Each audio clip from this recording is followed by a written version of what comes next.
All your favorite wrestling shows rolled into one.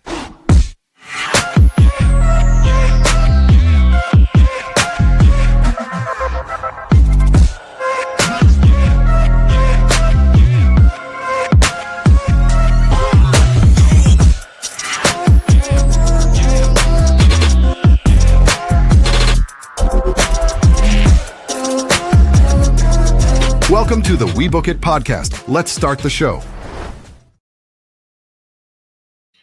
Welcome in, everybody, to another episode of the WeBook It podcast. This is your Sunday night delight.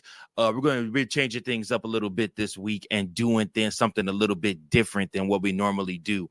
Normally, you would see all of us, and we would be reacting to the events of Clash in Paris, and this will be a chance for all of us to get together and shoot the breeze and talk about everything that happened in wrestling. However, we're going to do something a little bit different tonight. As you know, or if you don't know, both Tank and Fritos within the past 2 weeks got married. Congratulations to both those two gentlemen. So the group is actually recovering right now, and getting back on track after celebrating those weddings, especially Big Daddy C, who had himself an especially good time at Tank's wedding last night. So I gave the rest of the crew the night off. Obviously, Big Daddy C and Coachman will be with you tomorrow for the Raw Dog Monday Night Raw special. But as for now, I want to give you the results of Clash in Paris and kind of talk about each and every match, as well as kind of just dive into what I think is coming ahead for each match. So this was an explosive pay-per-view, even to start. I thought at first that it was odd that you were going to start the match with Roman Reigns versus Big Bronson Reed. But let me tell you something. This match did not disappoint. Roman Reigns going on first with Big Bronson Reed did not disappoint. The gargantuan of division stunned Reigns early, overcoming early confidence from the OTC to dominate throughout the match. Everything the former undisputed WWE champion threw at him, Reed had an answer for, repeatedly cutting off any and every attempt to build momentum. Reigns attempted to spear, and Reed caught him mid-move and delivered a sit-out power bomb for a 2 count in that spot. In the last-ditch effort for Reigns, his body wrecked with pain, he delivered a Samoan drop from the middle rope and followed it up with a spear to pick up the victory. After the match, Reigns gained a measure of revenge by using the guillotine chokeout on Paul Heyman. He retrieved the sneakers Reed had stolen from him and was in the midst of signing them for fans when, out of nowhere, he turns and boom, Braun Breaker literally spears him through the announce table. After he spears him through the announce table, he then catches him with a second spear. Then after that, he rolls him into the ring. He's given then a tsunami, and then mass chaos just ensues after that. It even involves Jey Uso coming out, and he fights off Braun Breaker and Bronson Reed, but eventually ends up falling to them also. And yeah, man, it's just one of those things. Literally, they were helping Reigns out of the arena, and a 24-yard dash down the ramp, nothing but power, and speared him again. It was nasty. Jey Uso tried to come out and help him, couldn't do anything. Like I said, the Vision themselves are just powerful, just too strong. Even in defeat, Bronson Reed still was presented and looked very strong in this match, looked like a leader, looked like, a main event type guy.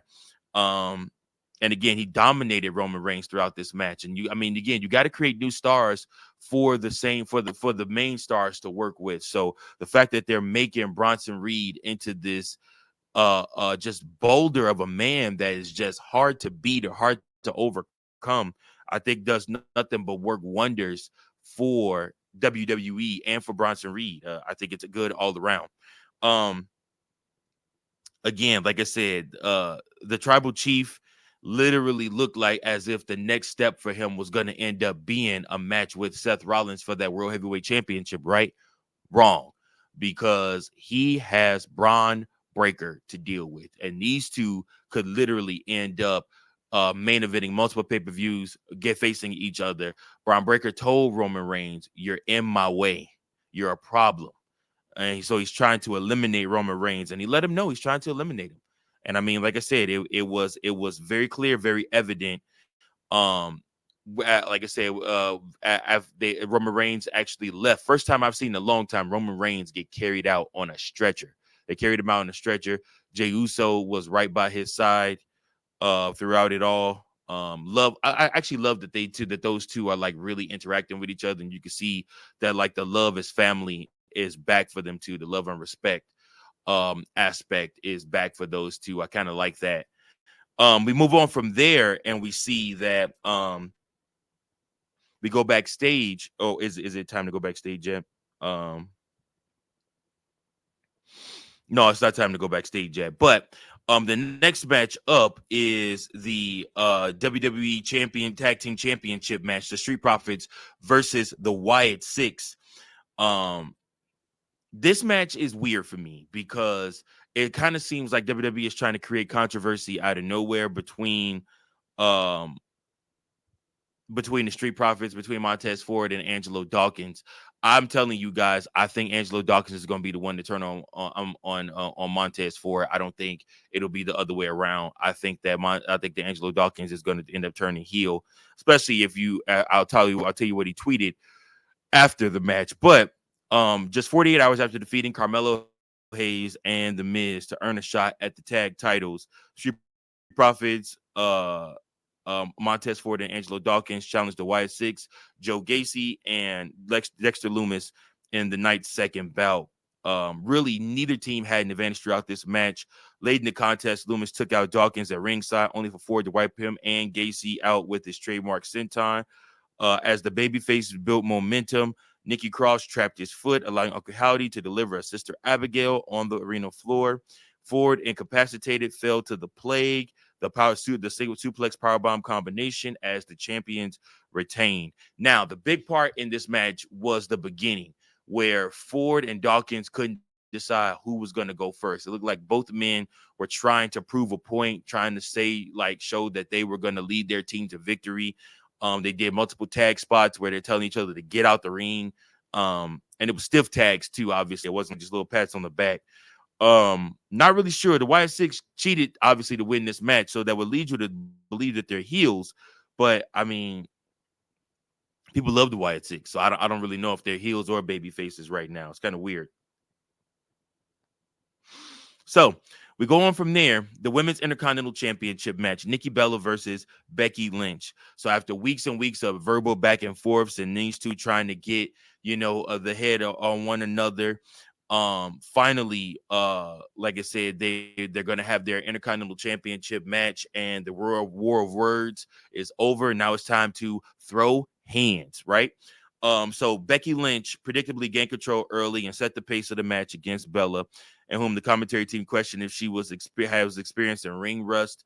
The babyface fought her way back into the match, though, and slammed the man's face into the announce tables back and forth, back and forth. It's actually a video out right now on X showing like Becky huh, huh, huh. And they're like, for the love of God, Becky, at least make it look real if you're going to do it. Literally, this match went back and forth once they got back into the ring. Counters and reversals ensued before Bella delivered a Bella Buster on Lynch onto the ring steps.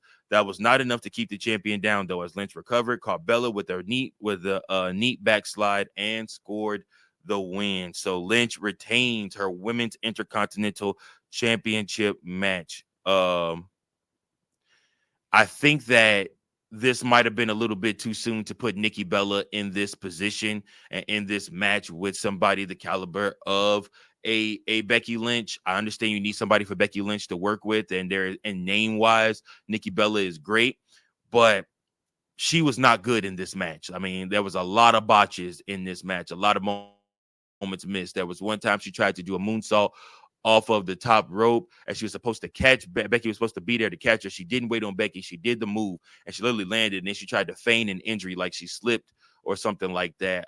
That was pretty much the one that comes to mind the most, but there were multiple spots that she missed in this match. Just yeah, it was not a good match. It was not a good match. It was Nia Jax-esque, if you ask me. Next up, we had the good old-fashioned Donnybrook brawl, Sheamus versus Rusev. I picked Sheamus to win this match. This is actually the match that cost me the World Booking Championship because I picked wrong in this match. The only match I picked wrong and lost my title win. So the Donnybrook brawl between Sheamus and Rusev kicked off hot with each competitor throwing rights and lefts, and at the opening bell, the Bulgarian Brute, though, earned the upper hand and wasted little time painting the Celtics Warrior body with bruises and welts everywhere. But Sheamus, I mean, no homo, Sheamus has the perfect body for stuff like that because those welts look sick on his body. These two did everything imaginable to each other, putting each other through tables, putting each other through the bar that was set up at ringside. Slamming each other off of the steel steps, all different types of things. Literally, Rusev did his move multiple times to Sheamus throughout the match. The accolade, and literally, like I said, it just kept going back and forth between these two. And then finally, Rusev teased using the shillelagh, but Sheamus caught him with a bro kick. He could not keep the heel down, though, as Rusev kicked out at 2. The heel recovered, blasted Sheamus across the back with the same shillelagh, and applied a modified accolade with the same weapon, forcing Sheamus to tap out. That's right. So Sheamus does lose this match. These two just continue to have great matches against each other. Great matches against each other. Next up, we do Logan Paul versus John Cena. Logan Paul obviously set the tone early with in this hotly anticipated match against John Cena, controlling the bout and basking in the hatred of the fans in Paris. He beat Cena down, cut him off at every turn, and looked to be en route to a shocking victory. But John Cena fought back, though, and set up for his 5 moves of doom, only to have Paul wiggle free and deliver the zigzag for a 2 count. Paul attempted a buckshot lariat, but Cena caught him and delivered a flatliner, a la the great Chris Canyon. Then Cena added in Angel's Wings, a move synonymous with one of his UPW peers, Christopher Daniels. The move busted Paul's nose, but not his will, as a social media star answered with John Cena's own trademark moveset, only for the babyface to catch him with an attitude adjustment for a 2 count. Paul delivered 2 frog splashes to no avail, and Cena broke out a Styles clash in ode to his longtime rival AJ Styles. Paul tried for a late match crossbody block, but Cena rolled through and delivered an attitude adjustment. He tried for a second, but Paul wiggled free and blasted his opponent with a hard right hand. Cena bounced off the ropes, delivered another one of the attitude adjustments, and won the match. I like this match because it wasn't your typical Logan Paul match. Logan Paul looked like he was in control the majority of this match. John Cena took a lot of Logan Paul's stuff in this match. They worked really, really well together. It's just another proof that that John Cena is one of the greatest wrestlers of all time. And Logan Paul is no slouch in the ring. I think both things were proved throughout this match. And yeah, it was just a great match. Probably match of the night if you were to ask me. I think these two went and had match of the night. So yeah, next up is the Fatal 4-Way for the World Heavyweight Championship match. You heard me say earlier on in this that that Jey Uso got involved when Bronson Reed and Braun Breaker were beating up on his cousin Roman Reigns. Well, you would think that they would have implications on the ending of this bout. However, they were thrown out of the arena and told that they would be suspended indefinitely without pay if they showed back up that night. So Seth Rollins would appear to be on his own for the World Heavyweight Championship match, going against 3 Vipers that really wanted that World Heavyweight Championship, but also to main him. So Seth Rollins defended the World Heavyweight Championship against Jey Uso, CM Punk, and LA Knight in the main event.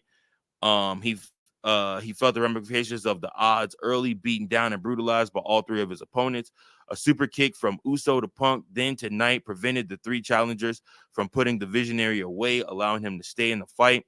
Rollins took control, focusing on one opponent at a time. Even when Knight managed to set up for the blunt force trauma, Uso rocked him with another super kick to cut off the momentum.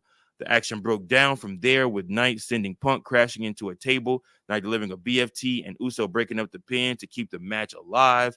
Moments later, the megastar sprawled Rollins out on the French commentary table, but crashed and burned when he attempted a top rope elbow.